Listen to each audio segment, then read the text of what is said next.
It's Maj, and I am so excited to be chatting with Miss Crystal Currie here today, who is a licensed therapist and emotional wellness specialist. Hello, Miss Crystal. Hi, how are you? Good, good. How are you this evening? I'm doing good. I'm doing good. Thank you for having me. Absolutely, absolutely. Okay, so I am super excited to just jump right in and chat all about your journey and kind of how you made it to where you are and what you're passionate about and all those good things. So we're just gonna hop right into it.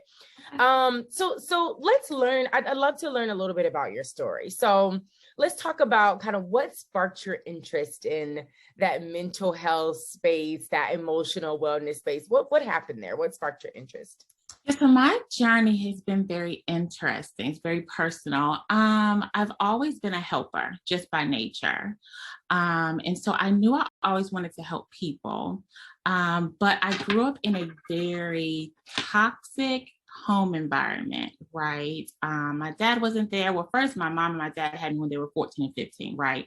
So I grew up with them. But my dad really wasn't around because my mom kind of used him as like a pawn, me as like a pawn, you know? So it's like, if you won't do right, then you won't see your daughter. It was just kind of that like back and forth, you know? But because my mom was so young when she had me, she was pretty much emotionally immature, you know. So I did not get a lot of those emotional needs met. And she made a lot of, difficult romantic relationship choices that kind of really backfired. And so that created a lot of traumatic experiences for me. And so I always knew that we didn't have the best relationship. But when I became an adult, our relationship just pretty much went to smithereens, right? And I was faced with the fact that I did not have a very healthy relationship with my mom, right? And so I was trying to find places and people to talk to about my situation. And in the Black community, I found out in that moment that you can talk about dads, right? And how they are absent and how they don't do right, but don't you dare talk about a Black mom ever. Like they are protected, you know? And so I felt very shunned and like I did not have a safe space to talk about my experience. And so I became a therapist and I vowed that I would create safe spaces for people for whatever issues that they were dealing with. But 95% of the people that I work with are adults who have unhealthy relationships with their parents, and they're very toxic, and they've had some childhood experiences that they've carried into their adulthood that they need to heal from. And so that is how I came into the profession and how I kind of created my own niche, because there are people who fathers weren't there, but they were also left with toxic mothers, and that they need a place like I did to heal and discuss that without judgment. Mm-hmm. Yeah, I love that. I absolutely love that, kind of using your own experience to help others who may be dealing with sort of the same thing. And you're so right about, don't you dare talk about Black mamas. Ever. Right. But I think I'm not a mental health expert, but I think that is there's something to be said about that. When we think of the Black community and addressing that there may not be healthy relationships with our moms, like, don't get me wrong, I'm here for Black women all day, every day.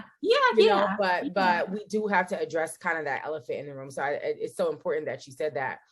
And you mentioned, you work with a lot of people who have trauma, unhealthy relationships, maybe with your parents or just with family members. And with that, you've worked in a myriad of therapeutic settings. I was reading through your bio and I saw that you worked in a substance abuse center, a sex offender center, a juvenile detention center.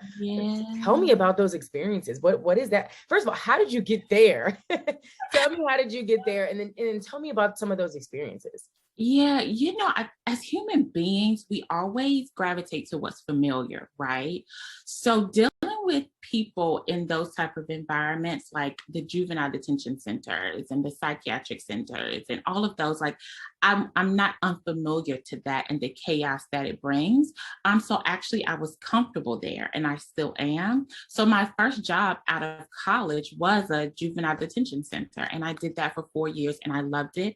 And then I went to the sex offender program and the substance abuse program and the psychiatric center. And then I worked with families whose children were about to be removed by DSS, and through that, I was really able to see how generational trauma is passed down, right? Because you have 8-year-olds who are dealing with very adult issues, and then you work with their parents, because children live in a vacuum. They, you can heal them, but once they go back into the environment, the same thing happens. And so you work with the parents, and then you realize that the children are the way they are because the parents are the way that they are. And it's not enough for us as adults to just, decide we don't want to deal with it, because I've realized, even as my own, even as me being a parent, that I can't parent past my own healthiness and self-awareness, right? And all of those things were passed down in all of the environments that I worked in. So when I became a mental health professional, I really focused on adults, because of a lot of the adults that I work with are parents, or they desire to be parents. And so just like you can pass generational wealth to your kids, you can pass generational healing or generational dysfunction. It is completely up to us. And we have a lot of blind spots that we're not aware of. And so it's really important for me to work with the adults so that we can get all of that situated so they don't pass it down. Mm-hmm. Yeah, that's so important. So you work with adults and children, or is there like a majority kind of target audience that you work with? Or yeah, so I really just work with adults, but it's very interesting because they are adults who are wounded and have wounded inner child. So it's essentially dealing with a child who's in an adult body that is attempting to recreate relationships from their childhood to get some unmet needs met. So yeah, so it's very interesting. Mm-hmm. Yeah. And you kind of touched on this a little bit, but what would you say is sort of your specialty, right? So you've talked about kind of that childhood trauma, those unhealthy family relationships, those adults who are trying to recreate that life that they didn't have. So what would you say is your specialty, and what kind of drew you to that? Would you say I know you mentioned it kind of just being familiar, like it just felt right. So what would you say is your specialty, and what kind of drew you to that? Yeah, so my specialty is adults who have unresolved traumatic experiences that derive from unhealthy relationships from their parents, right? So it is adults who have been in relationships with their parents, and the relationship itself has been traumatic, whether the parent was emotionally neglectful, physical abuse, because in the Black community, we don't recognize a lot that we were physically abused.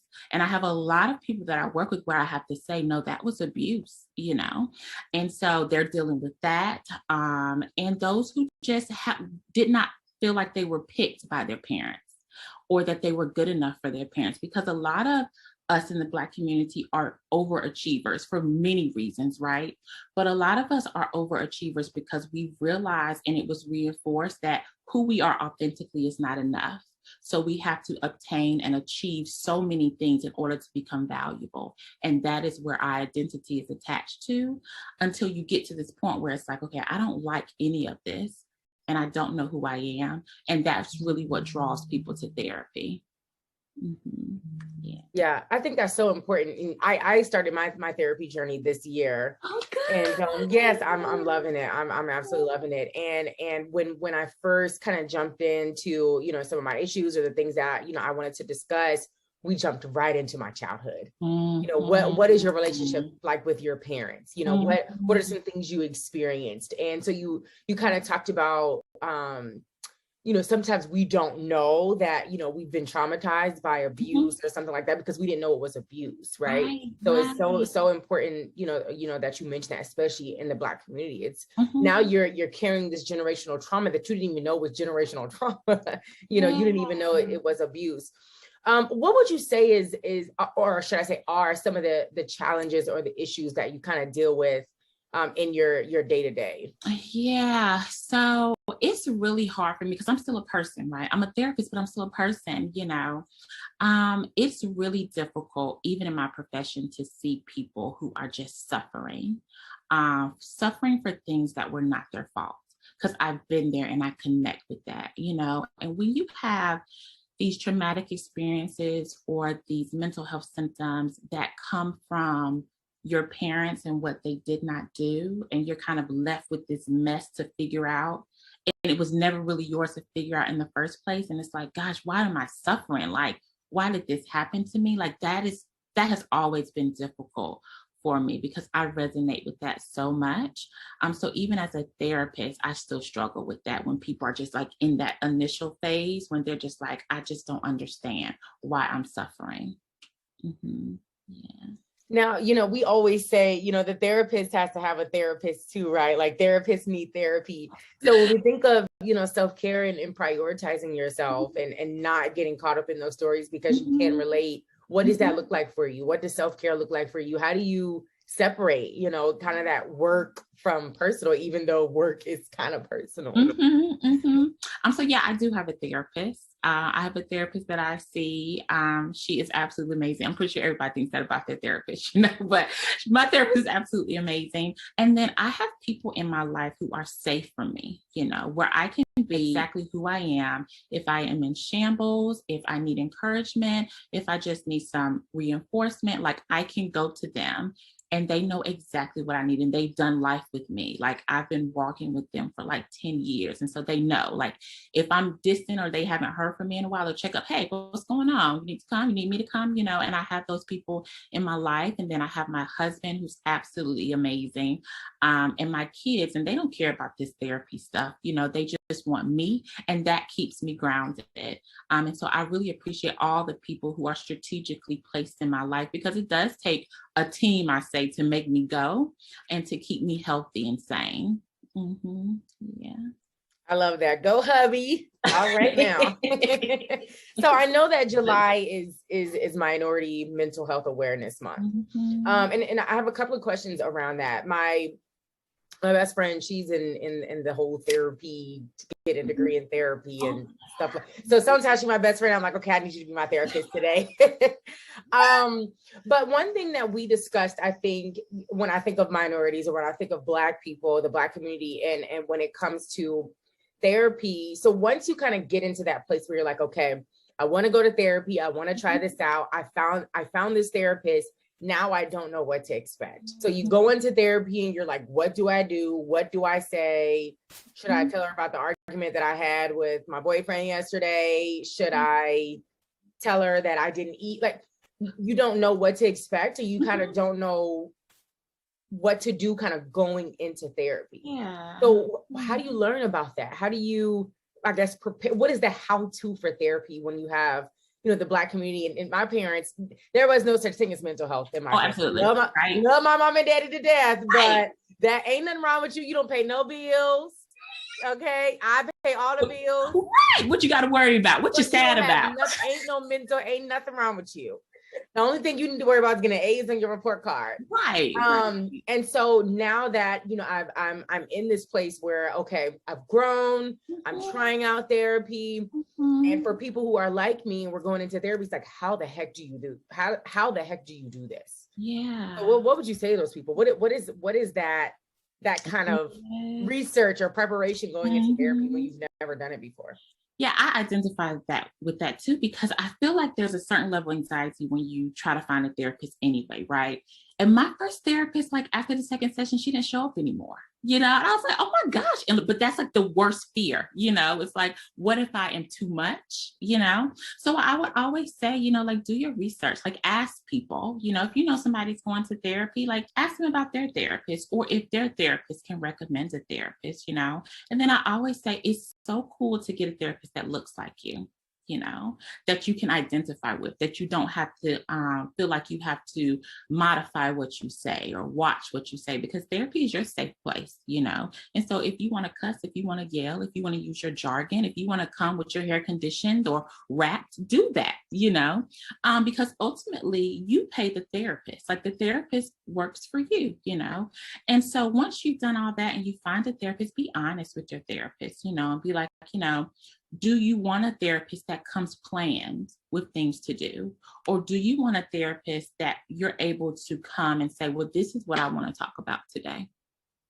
This is what bothers me today. Because I always tell the clients that I'm working with, yeah, I know what you want to work with, but life still happens while you're trying to heal. So if life is life, then let's talk about life and then we can get back to the rest of it. Because I think it's really important that you keep in communication with your therapist, because we're not mind readers. We're very good at the brain and how it functions, but we can't read your mind. So if we're doing something also that you don't like or that you enjoy that's not working for you, let us know, because it may be something that we're not capable of doing and we need to refer you to someone else, or we just need to change our approach. But being honest and open with your therapist is always beneficial. Yeah, I love that. And I wanted to ask, what is some advice that you have for, I guess, finding a therapist, right? So we talked about kind of talking to some of your friends, maybe about their personal therapy experience, always looking for somebody who looks like you so that you can come to therapy with your bonnet on and not feel judged. But I will say, I think from my personal experience, when I started therapy, this was my first time. I didn't know what to expect, and I actually switched my first therapist because we weren't connecting. But when you think of people who already have anxiety about going into therapy, right? This is a scary new environment, and then I don't care for my first therapist. Most people are like, this isn't for me, right? This isn't for me. So so I guess my question is, what are some ways to, I guess, make that checklist for what you want your therapist to be? And then if it doesn't work out, how do you move forward from that? Yeah. So I would say for a checklist, like think about what you would want if you could take your really good friend that you can talk to about anything and turn them into a therapist. Like, what would that look like for you? Physically, what would you need to hear? How would they need to act? Like that kind of thing.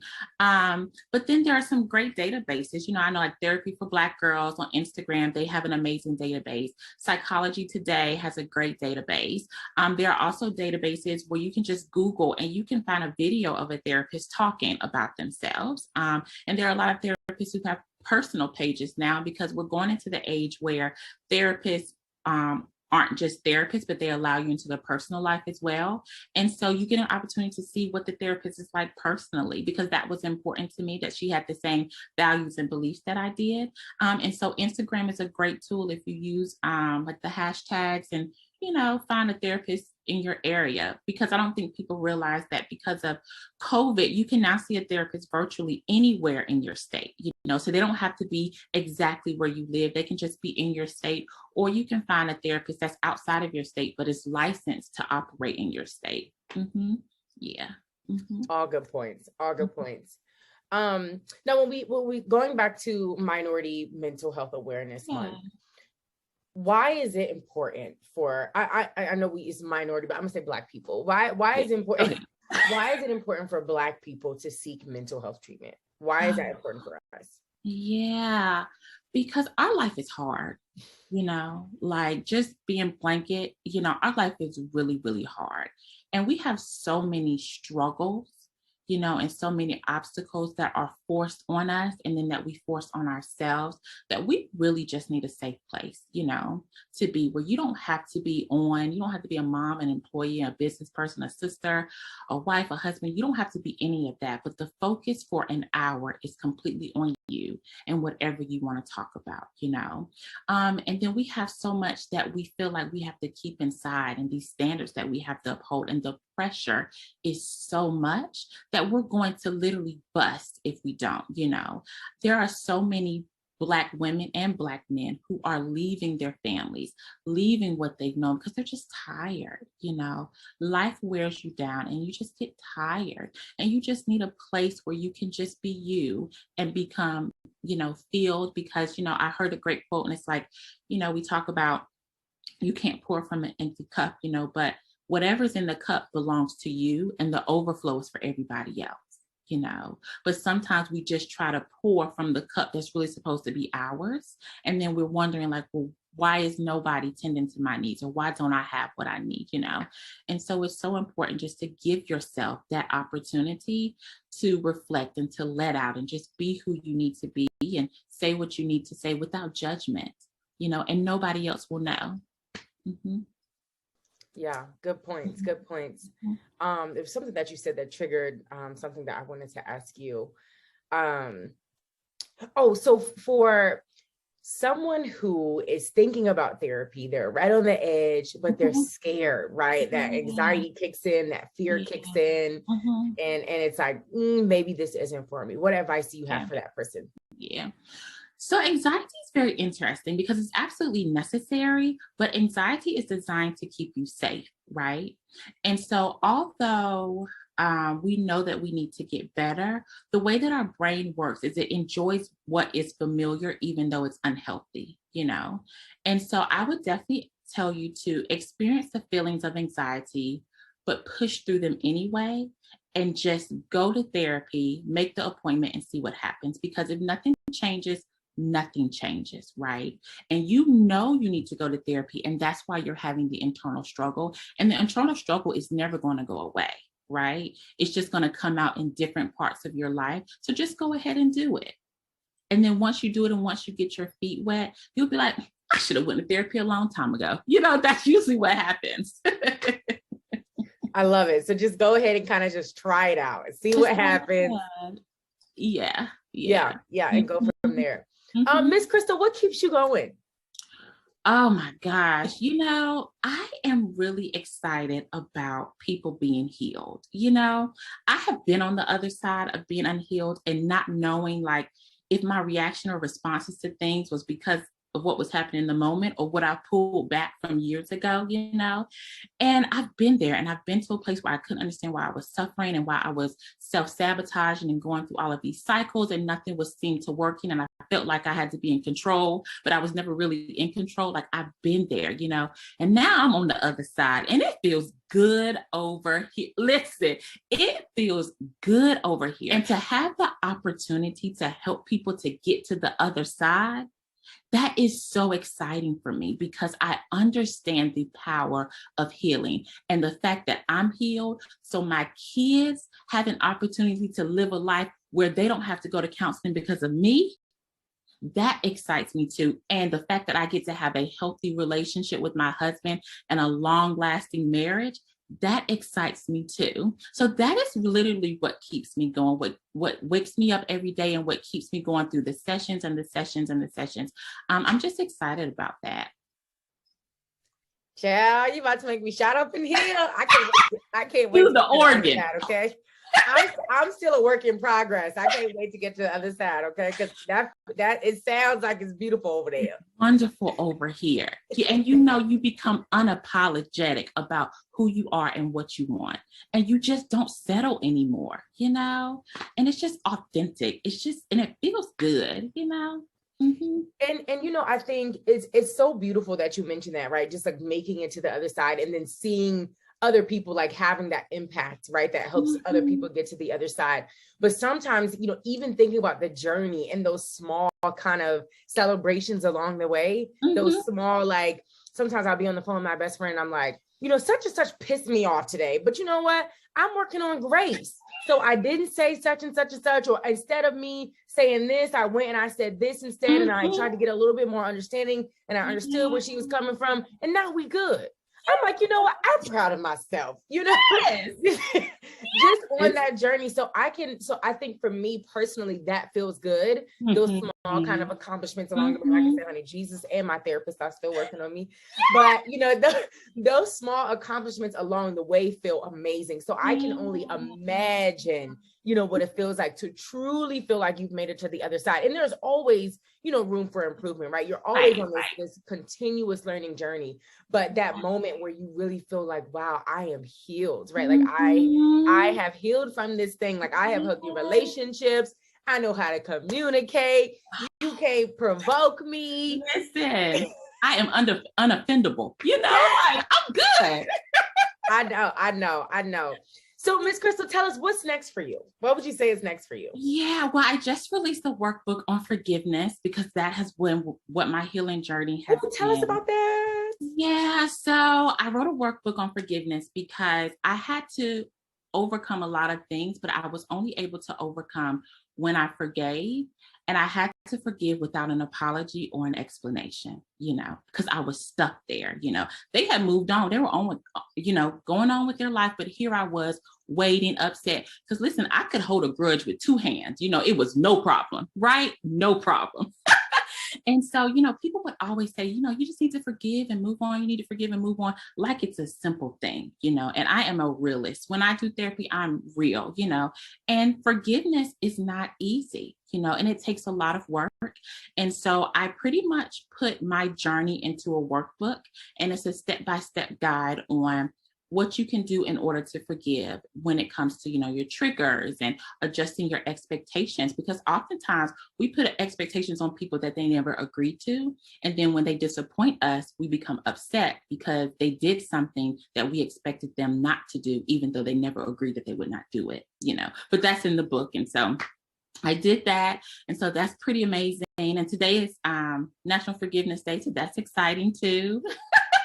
Yeah. And so then, in October, I am doing my Healing the Inner Child retreats in Eastern North Carolina, where me and a small group of people go and we heal the emotional wounds that were created during childhood. And it is absolutely amazing and life-changing. And that is what I have coming up. Yeah. I love it. I was getting ready to talk and I was still on mute. I love that. That sounds life-changing. What you said, it's an event? Is it like a day thing or a series? It's a weekend. It's a weekend, Friday to Sunday. We're in a retreat center in Eastern North Carolina where it's farm to table. You can get massages. You see the mountains. You can see the animals. So therapeutic. And we go, and it's just me, and it's about 7 people, and either we're addressing the issues with your mom or we address the issues with your dad. And for that weekend, it's just me and you, and we are hammering it out, and we are crying, and we are talking about the hidden things, the secret things that you've never wanted to utter ever before in your life. And we deal with those things. And by the end of that weekend, my goal is that you are healed completely and you never have to turn back. And so that is what that weekend is all about. And I'm so excited. It is like the highlight. I wasn't able to do it last year because of COVID, but this year I am doing it and I am excited about it. Let me tell you, that sounds so amazing. I will be laid out on the floor somewhere.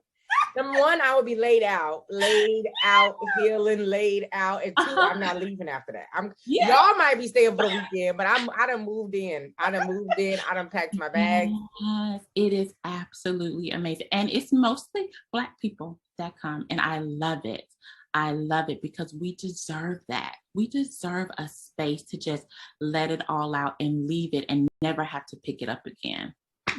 Yeah, we do. We absolutely do. So now tell us where we can find your workbook, where we can purchase, and then how we can keep up with your journey. Yeah, so you can get the workbook at book.crystalcurrie. That's CURRIE.com. And you can follow me on Instagram at Crystal R. Currie, CURRIE on Instagram. Awesome. This was so amazing. So amazing. I love chatting with you. I've learned so much about mental health and Black people and mental health awareness month for minorities. I keep minorities, Black people. I'm gonna work on it. Listen, it's whatever you want to say. Okay. Okay. I feel like this is a non-judgmental space, right? Absolutely. It's a safe space. Yes, love it. Well, I will be keeping up with you. I'll be following you on Instagram. And for those of you out there who are listening, once we post this video, I hope that you follow Miss Crystal and keep up with her journey and look into the forgiveness workbook, because child, I need to work on that. But yes, Miss Crystal, thank you so much for chatting with me today. This has been awesome. Thank you so much.